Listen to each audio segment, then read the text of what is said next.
हुजूर बाबा सावन सिंह जी महाराज की जय। प्यारी साध संगत जी, आज की साखी में हम यह सुनेंगे कि कैसे एक मछली पकड़ने वाले को उसके कर्मों की सजा मिली। प्यारी साध संगत जी, हम सबको अपने कर्मों का फल भुगतना पड़ता है। परमात्मा कर्मों का फल सबको देता है, इसलिए कहते हैं परमात्मा जो भी करता है अच्छा करता है। प्यारी साध संगत जी, आज की साखी में एक बार एक महात्मा अपने शिष्य के साथ भ्रमण पर घूमने के लिए निकले। गुरुजी को ज़्यादा इधर उधर की बातें करना पसंद नहीं था। कम बोलना और शांति प्रिय अपना काम करना ही गुरु को पसंद था। परंतु शिष्य बहुत बोलने वाला था। उसे इधर उधर की बातें ही सूझती। उसे दूसरों की बातों में ज़्यादा आनंद आता था। चलते हुए जब वो तालाब से होकर गुजर रहे थे तो उन्होंने देखा कि एक धीवर मछली पकड़ने वाला नदी में जाल डाले हुए है। शिष्य यह देखकर खड़ा हो गया और धीवर मछली पकड़ने वाले को अहिंसा परमो धर्म का उपदेश देने लगा। लेकिन धीवर कहाँ समझने वाला था। पहले उसने टाल मटोल करनी चाहिए, लेकिन बात जब ज़्यादा बढ़ गई तो शिष्य और मछली पकड़ने वाले के बीच झगड़ा शुरू हो गया। यह सब देखकर गुरुजी उससे बहुत आगे बढ़ गए थे। वापस लौटे, शिष्य को अपने साथ चलने के लिए कहा और शिष्य को पकड़कर ले चले। गुरुजी ने अपने शिष्य से कहा, बेटा, हम जैसे साधुओं का काम सिर्फ समझाना है। ईश्वर ने हमें दंड देने के लिए धरती पर नहीं भेजा है। शिष्य ने पूछा, महाराज को ना तो बहुत से दंड सजाओं के बारे में पता है और ना ही हमारे राज्य के राजा बहुतों को दंड देते हैं, तो आखिर इसको दंड कौन देगा? शिष्य की इस बात का जवाब देते हुए गुरुजी ने कहा, बेटा, तुम निश्चिंत रहो।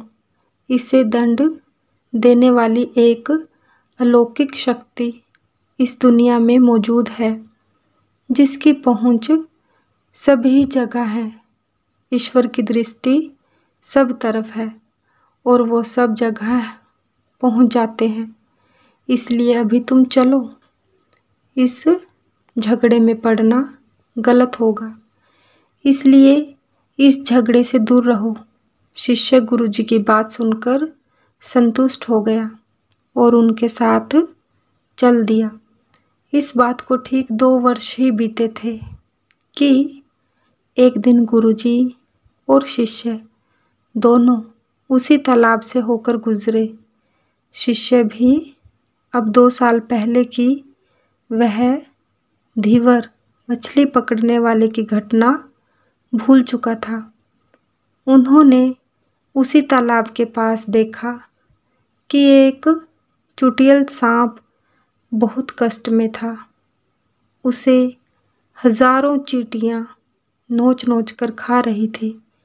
शिष्य ने यह दृश्य देखा और उसे रहा ना ही गया। दया से उसका हृदय पिघल गया था। वह उस सांप को चींटियों से बचाने के लिए जाने ही वाला था कि गुरुजी ने उसके हाथ पकड़ लिए और उसे जाने से मना करते हुए कहा, बेटा, इसे अपने कर्मों का फल भोगने दो। यदि अभी तुमने इसे रोकना चाहा तो इस बेचारे का फिर से दूसरे जन्म में यह दुख भोगने होंगे, क्योंकि कर्म का फल अवश्य ही भोगना पड़ता है। शिष्य ने गुरु जी से पूछा, गुरु जी, इसने कौन सा कर्म किया है जो इस दुर्दशा में यह फंसा है? गुरु जी बोले, यह वही मछली पकड़ने वाला है जिसे तुम पिछले वर्ष इसी स्थान पर मछली ना मारने का उपदेश दे रहे थे, और वह तुम्हारे साथ लड़ने के लिए आग बबूला यानी गुस्सा हुआ जा रहा था। मछलियाँ ही चींटी हैं जो इसे नोच नोच कर खा रही हैं। यह सुनते ही बड़े आश्चर्य से शिष्य ने कहा, गुरु जी, यह तो बड़ा ही विचित्र न्याय है। गुरु जी ने कहा, बेटा, इसी लोक में स्वर्ग नरक के सारे दृश्य मौजूद हैं। हर क्षण तुम्हें ईश्वर के न्याय के नमूने देखने को मिल सकते हैं। चाहे तुम्हारे कर्म शुभ हों या अशुभ, उसका फल तुम्हें भोगना ही पड़ता है। इसलिए वेद में भगवान ने उपदेश देते हुए कहा है, अपने किए हुए कर्मों को हमेशा याद रखो। यह विचारते रहो कि तुमने क्या किया है, क्योंकि यह सच है कि तुमको वहाँ भोगना पड़ेगा। जीवन का हर क्षण कीमती है, इसलिए इसे बुरे कर्म के साथ व्यर्थ मत जाने दो। अपने खाते में हमेशा अच्छे कर्मों की बढ़ोतरी करो, क्योंकि तुम्हारे अच्छे कर्मों का परिणाम बहुत सुखद रूप से मिलेगा। इसका उल्टा भी उतना ही सही है कि तुम्हारे बुरे कर्मों का फल भी एक दिन बुरे तरीके से भुगतना पड़ेगा। इसलिए कर्मों पर ध्यान दो, क्योंकि वो ईश्वर हमेशा न्याय ही करता है। शिष्य गुरु जी की बात स्पष्ट रूप से समझ चुका था। हम चाहें इस बात पर विश्वास करें या नहीं, लेकिन यह 100% सच है कि ईश्वर हमेशा सही न्याय करते हैं, और उसके न्याय करने का सीधा संबंध हमारे कर्मों से है।